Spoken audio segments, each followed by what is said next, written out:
Well, back in February, the New York City Department of City Planning posted its new zoning designations for East New York, along with projections for how the neighborhood would grow if the proposal was enacted into law. Now, the plan would result in a net increase of nearly 7,000 housing units by 2030, bringing the neighborhood closer to its 1960 population peak of 66,000 residents. That's up from just 48,000 today. It would also allow the construction of nearly 1 million extra square feet of commercial space. Now, fast forward to 2 weeks ago when the city rolled out its latest plan, and many residents and housing advocates are blasting the proposal. Last week on this show, Jared Murphy interviewed 2 of those advocates. They welcome the plan, but not this one, which they see as too big and favoring developers over residents. Our next guest has more insight into the controversy than most. He's City Council member Rafael Espinal, whose 37th district covers parts of East New York.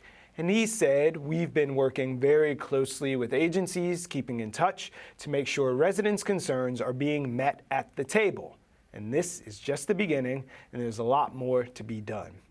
Now we're happy to welcome back Councilmember Espinal to BK Live and hear the latest on where things are headed. Hello, sir. How you doing, Ryan? Good to see you. Good to see you as well. So I just mentioned we had a segment last week where people were here from the community. One woman who's been in the neighborhood since 1977. Mm-hmm. So there's about 6 months ahead. What do you suspect you and the mayor are going to learn in those next 6 months? Well, listen, this process, as you said earlier, started back in February. So there's been a lot of time where we were able to take community input, wherever I had the opportunity to talk to the administration on what we want to see at the end of the day. Have all those needs been met? No. Is this the end of the process? No. Do we have a lot of months ahead of us? Yes, we do. So it's important, and these next few months are vital to finally create and to kind of finish the plan and take it to a place where we're going to feel comfortable and happy with it. So from March until St. Rita's yesterday, when the mayor gave his 22-minute speech to about 700 folks there, how much has the plan changed from that initial blush to yesterday? It's changed tremendously. At first they came in and said, we're going to rezone the community and we're going to build housing in the community. And, we were all concerned because, what does that mean? Is the housing going to be affordable to the people who currently live there? Right. Are the AMI levels going to reflect the East New York AMI levels? Meaning, are the housing that's going to be built going to be affordable to people who are making $30,000 a year to $60,000 a year? Right. And we've pushed that conversation and actually forced HPD to make that into reality. Right. HPD released a plan and said that 50% of the housing built in East New York will be affordable to the people who currently live in East New York. And that's something that HPD in the past has never committed to. If we look back at the Bloomberg administration, where rezonings actually displaced entire communities. Right. We've seen it in Williamsburg, we've seen it across the waterfront, but this is an opportunity where we're actually getting ahead of the process. Mm-hmm. Bushwick wasn't rezoned. And Bushwick is a neighborhood right next door to East New York. And people were pushed out and continue to be pushed out by the hundreds each month. We're getting a step ahead of the process. We're putting up a roadblock and saying no more displacement. Let's build affordable housing.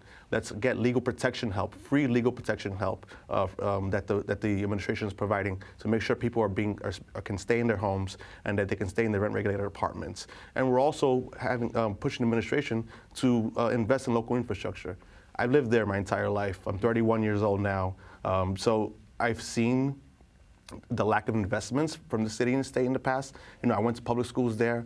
I went to the parks there. Our roads never received a true investment. Yeah. And for the first time, we're going to have millions of dollars to improve that infrastructure so that the people who live there today can continue living there and continue living the rest of their lives in the neighborhood in dignity. So the people who live there today, we mentioned last week, we had Dharma Diaz here, and she was talking about a study that the organization that she's with, Cypress Hills Community Coalition, did a study with Pratt, and they said the area rezoned, the median income in the community is about $25,000, and that is the actual number that they came up with versus the de Blasio administration saying the average is about 31. Mm-hmm. So, 25 to 31 doesn't sound like a lot when you're talking about numbers in thousands, but if it means keeping on the lights or paying the rent, it's a lot of money. Right. So is that income closer to 25 or 31? You know, I can't say for sure. You know, these numbers are taken from like federal numbers, they're taken from local numbers. So the actual number, we don't know what it is. But is it in that range? Yes, it could be in that range. But we also have people who are, you know, middle class families.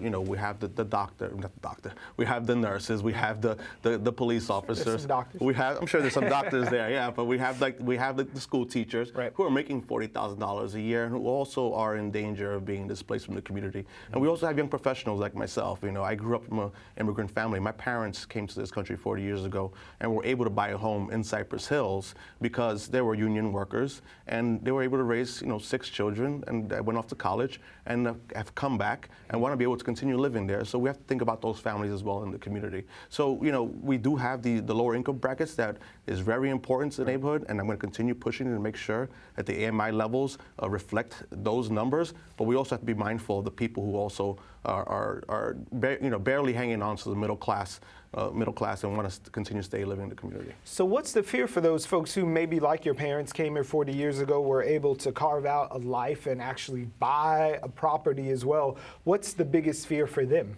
Well, the biggest fear, I would say, for the homeowners, this is a community that's mostly 1 or 2 families, right? So people who live there, you know, they're the brick road homes, 1 or 2 families, owner occupied. So no one's really making a buck of where they're living at. They're living there because that's the only option, and they were lucky enough to buy a home there. So their concerns are property taxes being increased to the point to reflect the market levels when the market increases, and they're going to be afraid that they won't be able to pay their mortgage. Water rates continue to increase. So, you know, I have been working with the administration and with HPD to find protections for those homeowners as well. Because if their utilities go up, they're going to have to raise the rents on the person who's renting the other floor of their home. So we have to also make sure that these homeowners are protected at the end of the day. So talking about those renters who may be living in these 2-family owner-occupied places, so the zoning proposal calls for an 11% of the 2-bedroom units to be rented at less than $538 a month, and then we have 16% less than $707 a month, and 14% at less than $971. And then finally, the remaining 20% could be rented for up to $1,748 a month. Now, I'm a sort of real estate-y nerd, always looking for the next apartment kind of thing. So if you go to Craigslist right now and do a search for East New York houses, I found a 1-bedroom for $998, and I found 2 studios, where is this? On Zillow at Riverdale and Sheffield for $867. Where are these $500 apartments that the city is gonna make equal? I couldn't find any $500 apartments. They don't exist. A 2-bedroom $500 apartment in New York City? They don't exist. So this is a great opportunity to start building these apartments, and that's what the mayor is committed to. You know, he announced last year that he wants to build and preserve 200,000 affordable units. And East New York, I would say, we're in a great place. We're lucky to be chosen first because we're the next neighborhood that we're going to start seeing, you know, these $2,000 rents come into the neighborhood, and people are underestimating the market. You know, again, Bushwick, which is right next door, a 3-bedroom's $2,300. You know, and Williamsburg, it's spilling over. We have the J train that runs across Cypress Hills in East New York. You know, if you get off of Broadway Junction now, the demographics there are changing. They're changing. You know, if you go 2 stops over, you're going to be at the heart of this rezone plan. And it's only a matter of years before, you know, people are being displaced. So we have to build our way out of the situation. And the way we do that is providing these affordable homes for, you know, $500, $800. So looking at a $500 apartment or an $800 apartment, we're talking about the character of the neighborhood. If you can find a $500 2-bedroom apartment, or even $800, where are these people coming from? Are they folks in East New York? Where are they living now if they are looking for a $500 apartment? Well, you know, what's going on in Cypress Hills, East New York is that, you know, owners of these buildings and these homes are illegally converting some of them so they can provide, you know, lower rents. So they can also make extra income so they can pay their mortgage. And we have to start shifting away from that. So, you know, the fact that we're going to rezone, let's say, Atlantic Avenue and build 12 to 14-story units, upzoning it. And I have to say that the first plan is to create 1,200 new units within the next few years, which will be 100% affordable to the local community. And the way the process usually works, I think a lot of people are familiar with this, is if you go to the HPD's website and apply for affordable apartment, Right. usually 50% of what's built in the community board neighborhood goes to the local community. So if we're looking at 3,000 affordable units, 50% automatically would be for the people who live in the community. The other 50% will be from around the city, which is not to say that you also have a chance, if you're in a neighborhood, to be, for it to go above 50%, 60%. So that's where the people who are going to move into the community are coming from. And, people are being displaced out of Bushwick, out of Williamsburg. These are people who are going to benefit as well from this plan. All right, so looking at those community boards you just brought up, way back in March maybe, it was CB5, the neighboring community board, that sort of said, no, we don't want to hear anything from developers. We have a freeze on developers coming and presenting at meetings. They froze out city planning. Right. They said, we don't want to hear from you guys. Right. So what do you know that the folks in Community Board 5 have yet to realize? Yeah, well, I think Community Board 5 is right to be concerned about the whole plan because of what we've seen in Williamsburg and what we've seen other rezonings do. But I've taken a more diplomatic approach. I don't think that we can automatically say, let's not have this conversation. So I've taken an approach and let's talk to the administration, let's talk to the community and find a middle ground and find a way where we can work together to present and create the best possible plan for the neighborhood. So are they just burying their heads in the sand from the inevitable that's coming? Well, I think they've come around and they feel a lot more comfortable with what's being presented. But like I said, we're still not 100% happy yet with the plan. Yeah. So they're coming around. We just want to make sure that the administration delivers on everything they're promising and that they give us a little bit more of the cake. All right, so what are your demands? The world is watching East New York for the first time in a long time, and the ball's in your court. The council's traditionally going to follow the guy whose district it is. Right. So what are you saying? Well, this is an exciting opportunity for the community. I've lived here for 30 years. As a child up until an adult, I've cried to see more investment in my community. So this is a great opportunity to force the administration to finally invest millions of dollars to get the services that we've always needed and deserved. Coming? Schools coming. We have 1,000 new seats that are going to be part of the plan.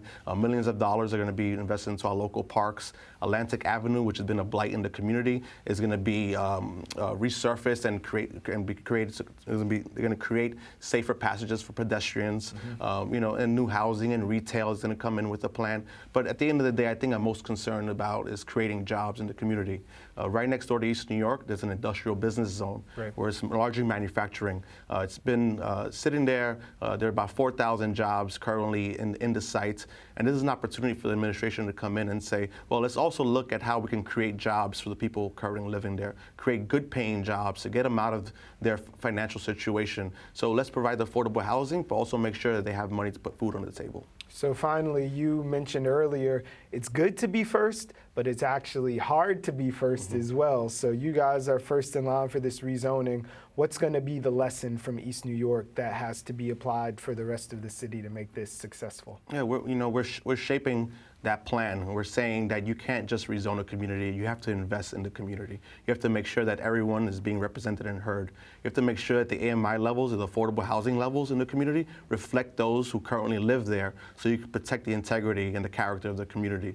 We're saying that you can't just build housing. You have to provide the schools. You have to provide the parks. You have to provide the roads that are necessary to maintain a sustainable community. So again, this is very exciting. We just have to make sure that at the end of the day, this plan is the best plan for East New York and Cypress Hills. And you're not afraid of being gentrified.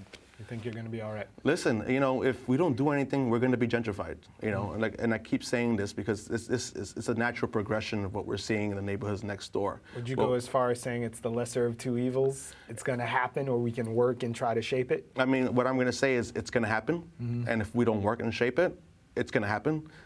We have to do something to make sure that we protect Cypress Hills and East New York for what it is today. All right. Yeah. Council member, thank you for coming in. Thank you, Brian. Appreciate it. Yeah.